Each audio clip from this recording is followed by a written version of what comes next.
रवि एक साधारण परिवार में रहता था। उसके पिताजी किसान थे और माँ घर का काम करती थी। रवि का एक छोटा भाई और एक बहन थी। रवि बचपन से ही मेहनती था। वह सुबह जल्दी उठकर काम में जुट जाता था। रवि का मानना था कि मेहनत से ही सफलता मिलती है। रवि अपने घर वालों को भी हमेशा समय से काम करने और मेहनत करने के लिए कहता था, लेकिन कोई उसकी बात नहीं मानता था। उसके पिताजी काम पर देर से जाते थे और खेतों में ज़्यादा मेहनत करते थे। उसकी माँ भी घर के कामों में लापरवाह रहती थी। भाई बहन भी पढ़ाई में ध्यान नहीं देते थे और दिन भर खेलते रहते थे।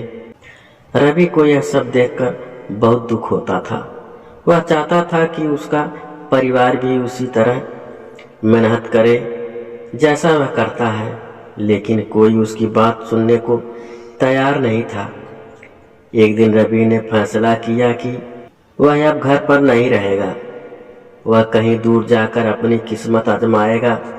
उसने अपने माता पिता से आशीर्वाद लिया और शहर की ओर चल पड़ा। शहर में रवि को बहुत मुश्किलें आई।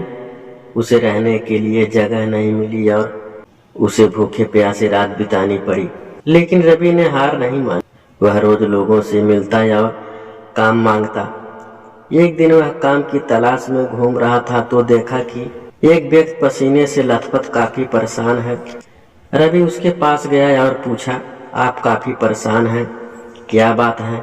वो कुछ बोल नहीं पा रहे थे।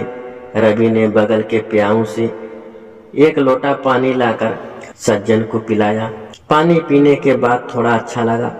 उन्होंने मुंह पोंछते हुए कहा, मुझे कुछ बीमारियां हैं, इसीलिए मैं ज्यादा शारीरिक काम नहीं कर पाता। इस शहर की एक प्रसिद्ध ड्राई फ्रूट की दुकान मेरी है। दुकान में काम करने वाले लड़के ज्यादा लालची हो गए थे। वो ड्राई फ्रूट भी खूब खाते और चोरी भी कर लेते, इसीलिए मैंने उनको निकाल दिया। अब सामान लाना और बेचना मैं ही करता हूँ। मेरा बेटा अभी 12 साल का है, उसे दुकान पर बैठा कर आया हूँ। फिर सेठ ने रवि से पूछा, तुम क्या करते हो? रवि ने कहा, काम की तलाश कर रहा हूँ। सेठ ने कहा, चलो मेरे दुकान पर काम करो। सेठ रवि से प्रभावित हो चुके थे। रवि ने ड्राई फ्रूट की दुकान में काम करना शुरू कर दिया। रवि दिन रात मेहनत करता था। अब वही दुकान खोलता और देर रात तक बंद करता। धीरे धीरे रवि की मेहनत रंग लाने लगी। दुकान की बिक्री बढ़ने लगी। रवि का मालिक बहुत प्रसन्न रहने लगा। अब उसने रवि की सैलरी बढ़ा दी। साथ ही साथ रवि को बिक्री पर कमीशन भी देने लगा। रवि ने अपनी बचत से एक नया घर खरीदा और अपने परिवार को शहर में बुला लिया। रवि के परिवार को रवि की सफलता देखकर आश्चर्य हुए। उन्हें अब समझ आ गया था कि रवि की बातें कितनी सच्ची थी।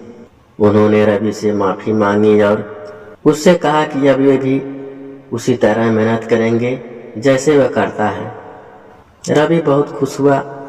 उसने अपने परिवार को समझाया कि सफलता के लिए केवल मेहनत ही काफी नहीं होती, बल्कि समय का दुरुपयोग करना भी बहुत जरूरी होता है। रवि के परिवार ने रवि की बात मान ली और अब वे सब मिलकर खुशी खुशी जीवन बिताने लगे। यह कहानी हमें सिखाती है कि मेहनत से ही सफलता मिलती है। हमें समय का सदुपयोग करना चाहिए और अपने कर्मों को समय से पूरा करना चाहिए।